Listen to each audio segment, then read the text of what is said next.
Në samitin ndërkombëtar për gazën, zhvilluar në Sharm el Sheikh të Egjiptit, kryeministria italiane Giorgia Meloni u përball me një moment pazakont mes humorit dhe diplomacisë.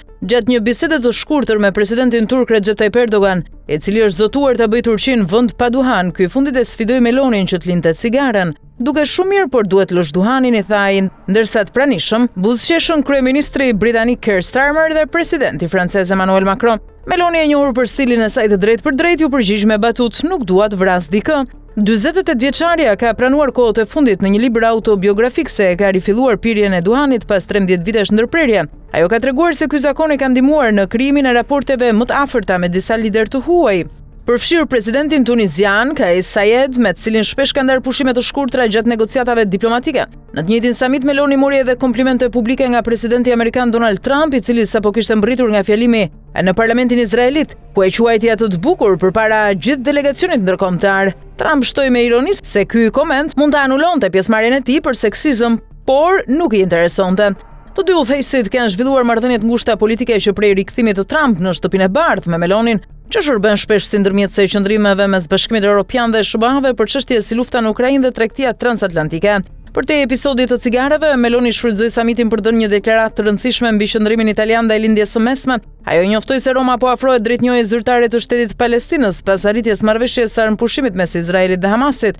Nëse plani zbatohet, njohja e Palestinës nga Italia do të jetë më afër se kurrë, deklaroi ajo, duke shtuar se Italia është e gatshme të ndihmojë në stabilizimin e Gazës, përfshirë dërgimin e trupave të karabinierëve sipas një rezolute të OKB-s.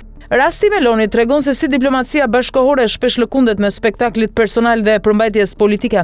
Një koment i rastësishëm për cigaret mori më shumë vëmendje se qëndrimi i Italisë për Palestinën, një simptom e qartë e kohës kur liderët janë njëkohësisht politikanë dhe personazh publik. Në këtë rast, Meloni shfrytëzoi me zgjuarsi momentin, ajo ruajti karizmën, shmangu kritikën dhe e ktheu batutën në pjesë të imazhit të saj, gruaja që nuk zbutet as nga kolegët meshkuj, as nga presioni publik.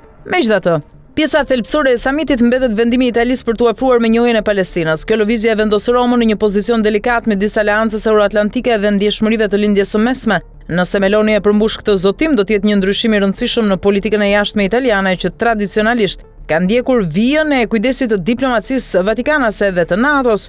Ndërkohë, anekdotat për duhanin dhe komplimentet e Trump mbeten vetëm fasadë, ato pasqyrojnë mënyrën se si politika moderne shitet përmes personalitetit, jo përmes vendimeve. Në fund, ajo që do të mbetet nga ky samit nuk është batuta e Melonit, por nëse Italia do ta bëjë realisht hapin e parë drejt një qëndrimi të pavarur në skenën ndërkombëtare.